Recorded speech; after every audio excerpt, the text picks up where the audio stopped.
When Caleb Turner returned to Black Hollow, nobody called him by his name. They called him Ruth's boy.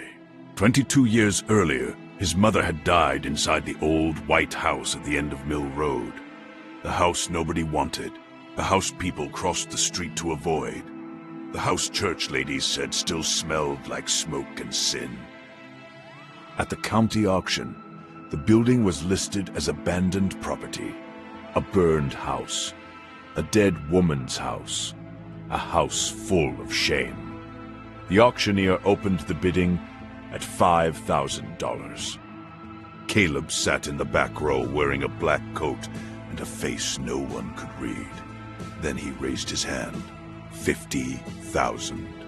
The room went quiet. A burned house in Black Hollow was not worth $50,000. The pastor lowered his eyes.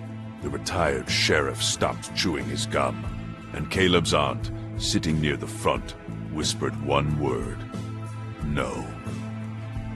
Caleb looked at them and smiled for the first time. Then he said, "I'm not buying the house. I'm buying what it remembers."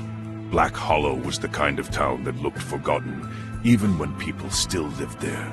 It sat between old coal roads, gray hills, and a river that carried more trash than fish. The factories had closed. The mines had slowed. The young people left if they could. The old people stayed because leaving required money. Everybody knew everybody. Everybody remembered everything, and nobody told the whole truth. Caleb Turner had been born there. His mother, Ruth Turner, cleaned rooms at the motel, washed dishes at the diner, and sang softly in the back pew of Grace Road Church every Sunday morning. She had one son, no husband, no savings, and no protection. But she had pride. Ruth was poor, but she was clean. Poor, but careful. Poor, but honest. She wore the same blue coat every winter and kept Caleb's school shoes polished, even when there was nothing in the fridge but milk and bread. People said Ruth had nothing, but Caleb remembered differently. He remembered her hands. He remembered her singing. He remembered the way she stood in front of him when grown people talked down to her. He remembered how she used to say, "Baby, poverty can sit at our table, but it will never sleep in our hearts."